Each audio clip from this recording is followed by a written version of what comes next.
All right, gentlemen, welcome to yet another exciting, or should I say depressing, episode of Nix Was Right Again. And specifically, the thing I was right about again is that Trump has never been, and never will be pro-Ukraine. He's always going to be pro-Russia. And we saw it right now because when the report on the meeting with Zelensky came out in the Financial Times, where reportedly what happened was Trump said to Zelensky to surrender or Putin will destroy Ukraine, and that he should freeze the conflict at the current borders or just give away Donetsk region entirely, and that this is not even a war, it's a special military operation, and if Putin wanted to, he would crush you. And this is very interesting. Trump threw away the maps of the front line, said, I'm sick of seeing this, I'm sick of hearing about this war, I'm sick of this, I'm sick of that. And yeah, like I said, another depressing episode of Nix Was Right. Everyone needs to stop speculating about the whole soap opera with Trump. This is not moonlighting. This is not will Bruce Willis and Sybil Shepherd finally get together. This is geopolitics. There are things about this. Stop with the drama. This is not a soap opera. Here is the truth of the foreign policy of the Trump administration. Donald Trump is a pedophile. He is a child molester. He's on video molesting children, and Israel and Russia have copies of that video. It's from the Epstein files, because Jeffrey Epstein, he had ties to the Mossad, he had ties to the FSB, he had ties to the crypto mafia, which is now straddling the world, and this is who directs the US president right now. Russia, Israel, probably the Gulf monarchies, these authoritarian shitholes, probably the Chinese, because they are actually very deep into the crypto grift as well. It's all very, very, very, very connected to each other. That's the first fact of everything you need to understand. That's how you will be able to predict this administration's moves before they even happen, and that's how you avoid getting pulled into the soap opera, by accepting this very obvious fact. The second fact you need to accept is, even though Trump personally does not have an ideology and is really more a petulant child than anything else, and this whole thing of I'm sick of this war, I'm sick of the maps really reflects it. He thought he would be able to solve it on day one, and then he realized that no, actually this is a complex geopolitical issue which does not have simple or easy solutions. It may have simple solutions but not easy ones, right? Because that's really the reality of war. It is often simple, but simple and easy are not the same thing. They're actually different parameters. Well, the reality itself is pushing back on Trump's ideas about reality, so his response is to throw tantrums, use swear words, throw things around, and stuff his ears with cotton until he can no longer hear the drum of reality. That's the response. But even though Trump personally may be like that, his administration is full of people who actually do have an ideology.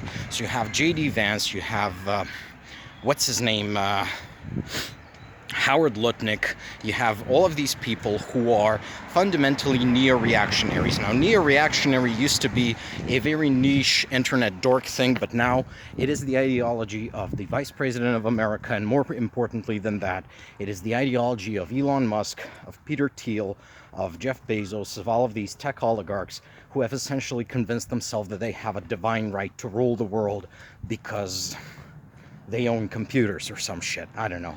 It's all very stupid, but fundamentally that is what the second echelon of leadership believes in the Trump administration. Then that is how they act. They also turn a blind eye to corruption because they treat the government as personally owning the country. Therefore, so for example, Kristi Noem just ordered 2 private jets for herself at the expense of the Department of Homeland Security, and nobody bats an eye because, well, that's how we do things in Trump's America. You know, officials just get to steal. America's turning into a Balkan shithole. Like all the countries Americans used to laugh at now have lower corruption indices than America, but that's just how it is.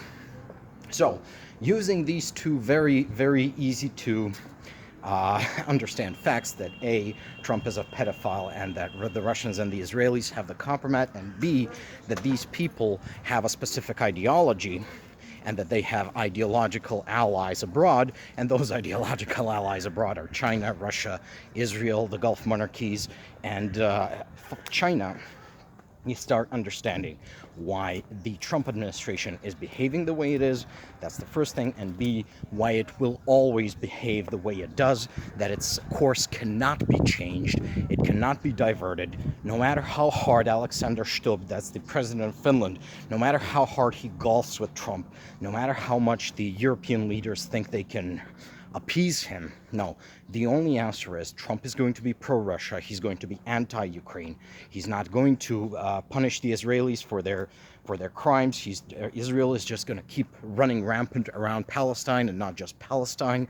They're also going to keep running psyops and cyber warfare against the European states. Little known fact, but which Netanyahu let slip, is that essentially Israel is the heart of the populist right, and that without Israeli financing, guidance, and probably cyber attacks on the integrity of European democracies, the European populist right would probably not exist at all. There would be no Nigel Farage, there would be no Marine Le Pen, there would be no George Simeon, there would be no Viktor Orban or Robert Fico or any of these stool samples, really. So that's just the reality of the Trump administration. It's always going to be pro-Russia because of these two facts. The first fact, of course, Donald Trump is a pedophile, documented as such in the Epstein files, and the Russians and Israelis have copies of this. The second is these people have ideological affinity with the authoritarian shitholes of the world because they themselves intend to turn America into an authoritarian shithole.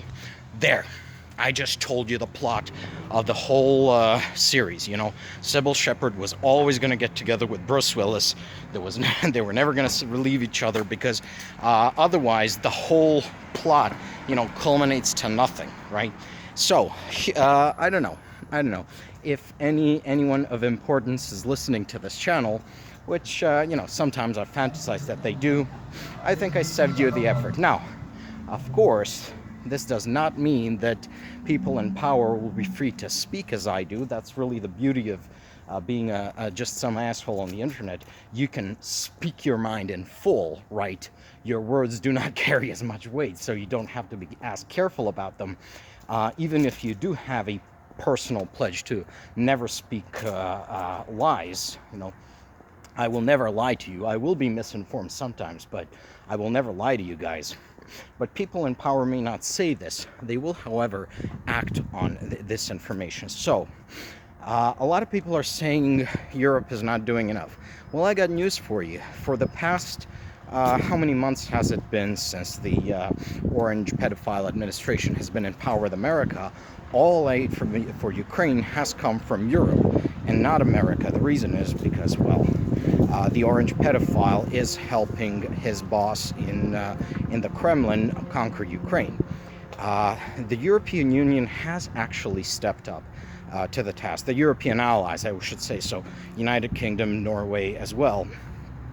Europe has been supporting Ukraine. Now, the problem is Europe's own industrial and military capacity has been diminished, of course.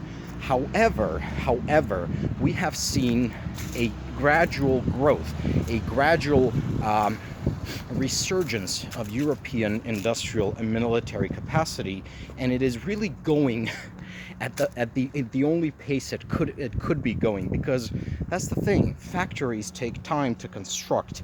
Machine tooling takes time to build. Expertise takes time to develop, and capital takes time to raise capital, and especially political capital, the political will to actually get things done in this direction, especially if it's a direction which Europeans have really been uncomfortable with thinking about ever since the Second World War, for, well, I think obvious reasons, especially in countries like Germany. And you still have parts of the continent which are dragging their feet for whatever reason. I won't get into that, but fundamentally, Europe is going to be fine, and with our help, Ukraine is going to be fine. What I'm finally relieved to say after several months is that the coalition of autocrats and psychotic narcissists, the Netanyahus, the Putins, the Orbans, the Mohammed bin Salmans, the Netanyahus of the world. Did I say Netanyahu twice? Well, I should, because he really is the linchpin of this. You take Netanyahu out, the whole thing crumbles. They have proven insufficient to the task of breaking Ukraine and humbling Europe. They will not win. And I am fairly confident of this. Of course, this all depends on Europe continuing this course of resurgence and taking the necessary means to protect not only its borders in the military sense, but also its information space, its discourse space, from subversion, from psyops, from cyber attacks. And key to that is the construction of a European social network. Of course, we've discussed this before on this channel, so I'll just point you to that video. Well, thank you for being my audience, and bye-bye, people.